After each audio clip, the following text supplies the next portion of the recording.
Hey guys, Jasper here. So today I'm going to begin my board game purge. Now, I've got over 400 board games and I'm to the point where I need to either get them played or start moving them out of my collection.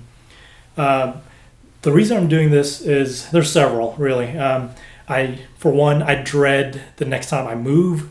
There's a lot that I'm going to have to move basically, and it's just a hassle.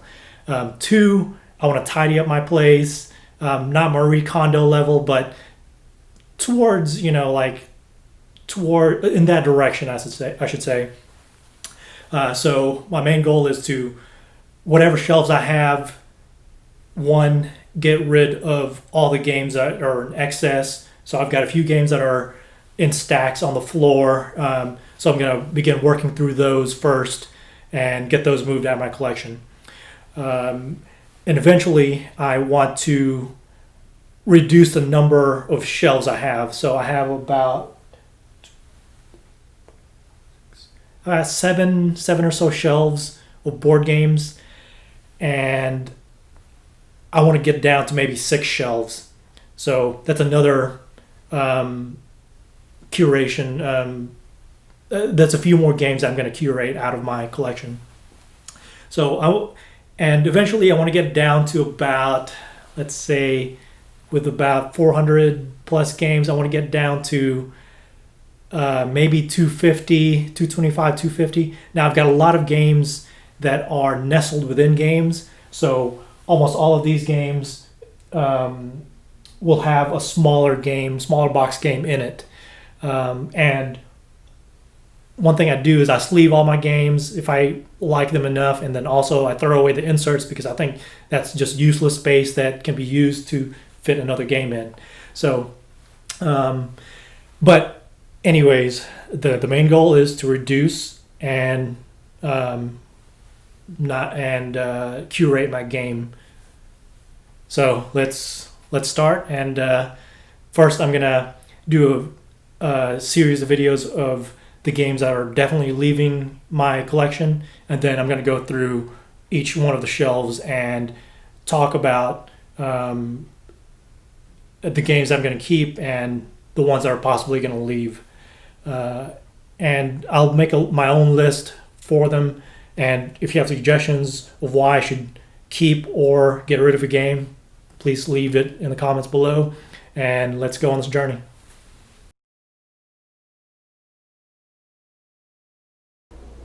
All right, so the first thing I want to talk about are the games that I'm definitely going to keep. These are, I'm not even going to consider them being a part of my collection, so to speak, because they're going to be in a set on their own. So games like Go, my favorite game. Everything else is a far second from this game. Is going to stay. So Go's going to stay. This one, Nine Man Mill, it's pretty much a game that I don't see very often. The reason why it's like an eternal game for me is I have the board and you don't see it very often. It's just I like the whole set here. Sort of like this nice visual, well, let me take it out. It's visually appealing board, and it's sort of another abstract, but in any case, it's not going to leave my collection. And then, of course, I've got chess in here. I think I've got maybe another game, a bunch of the Duke pieces in there, but still, I've got my whole chess collection. Now, I do have some other chess boards, like a roll-up mat with some double-weighted pieces, but in any case, I'm going to get rid of one of those sets. I need just one, really. I don't need multiple chess sets. So those 3 games are definitely going to stay no matter what. They're more abstract, and I don't consider them being, like a boxed game like a lot of these ones that I'm going to go through. Okay, so the first shelf I'm going to talk about is this one. Now, I do have some X-Wing large ships up here. we'll talk about that in a second. But X-wing is going to stay. Spoiler. Okay, so we've got Hansa Teutonica. This game I just got, so it's probably going to stay for now. A lot of these are my Vital Lacerda games. There's a couple I'm going to get rid of, but the ones that are going to stay, Lisboa, man, it's a great game. Super heavy, but it's really good. The Gallerist is really good. That's going to stay. Kanban. This one I'm going to get rid of, not because I don't like it, but because I'm going to upgrade to the newer edition with the electronic cars and whatnot. Let's see, Concordia, classic game. That's a keeper, although I'm keeping it because it's one of those simple entry-level games that, you only have like 6 or 7 different actions, and you just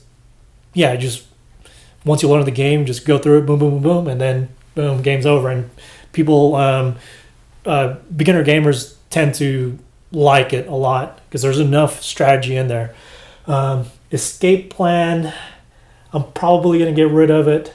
On Mars, I haven't played it yet, still in shrink. I'm going to keep it for now.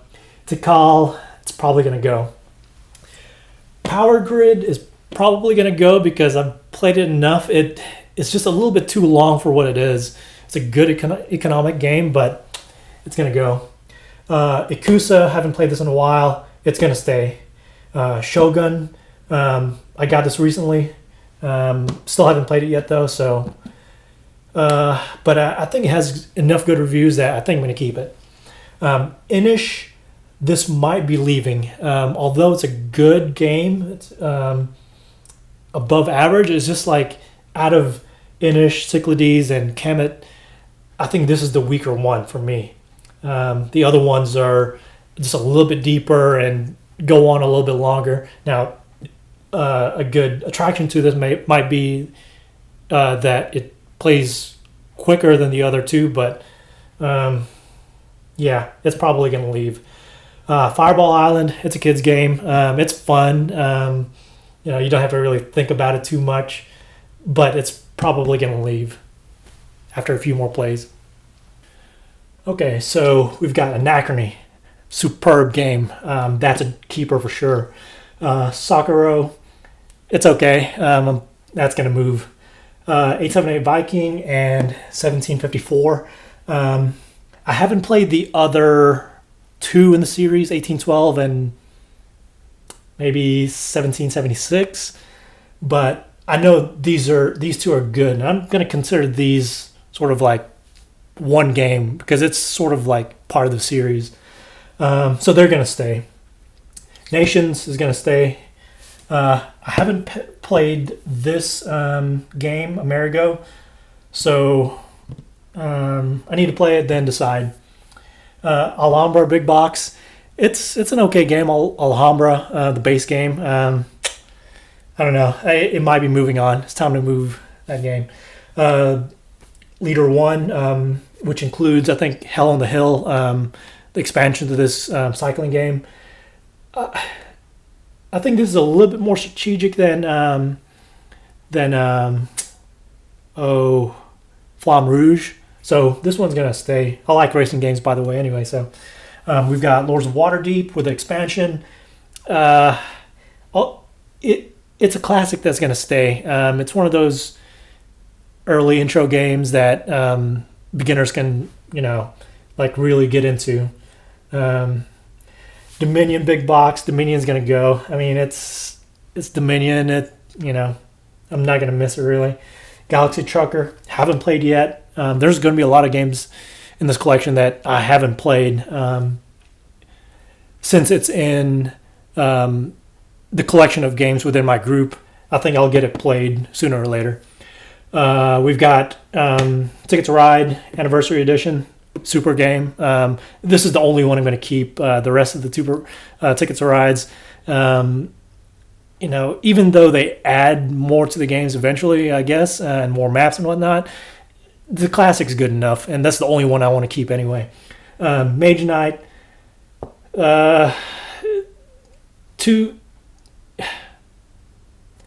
it probably is time for it to move on. There's just too much going on in the game. It's just hard to get to the table. It's going to move. Old School Tactical. This is a superb game. I don't want to keep too many war games, but I think this is one of the ones that is going to stay.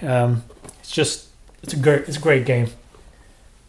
Okay, so we've got a few bottom shelf games down here. Although they're in the bottom, that doesn't mean they're bad. So we've got Abalone, which is hidden over there. Abalone is going to stay. It's a great abstract. It's basically marble pushing, but you're trying to push your opponent's marbles off the board. But it's got enough staying power for now. Maybe I'll try to limit the number of abstracts I have, but for now it's going to stay. We've got Backgammon. It probably has a chess set in here as well. Backgammon's fun enough in certain groups. It might have to leave though. I mean, it doesn't get played enough, so it's got to go. Feudum, epic game. I like it. I'm going to keep it. Conflict of Heroes. This is the one that's comparable to Old School Tactical and let's see what else. Combat Commander, not so much, but it's sort of like that squad level, platoon level game where you're trying to shoot up the other team or your opponent, and well, before we go to Axis and Allies, here's Flat Top. This is not going to stay in my collection. It was given to me. It's just hung around for a long time and just haven't gotten a chance to play it. I probably won't get to. It's a little bit complicated. But then again, I really haven't delved into the rule book. I mean, it looks intense. And I think it needs a referee in some cases is what I've heard. But anyways, probably not going to stay. All right, so Axis and Allies. One of the first games that got me into the hobby. I'd like to say I'm going to keep all of them. And in fact, I'll show you later, but I'm painted an Axis and Allies board that's geared towards the anniversary edition, the Spring 41 edition. But I also did another one for the Spring, the second edition. I gave away my newer copy, but anyways, excellent games. I've only played 3 of them. They're great games, but I'm sure these other editions in the series are pretty good. And just like that style of dice rolling, Ameritrashy, like dice rolling games. So for now, I'd like to say it's gonna stay.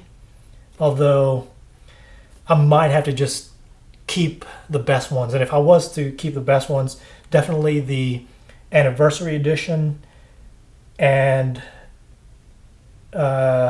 maybe the 2-part Pacific and European edition, which is like the bigger, like the super duper edition. I'll probably get rid of the Spring 42, which is sort of the entry level one.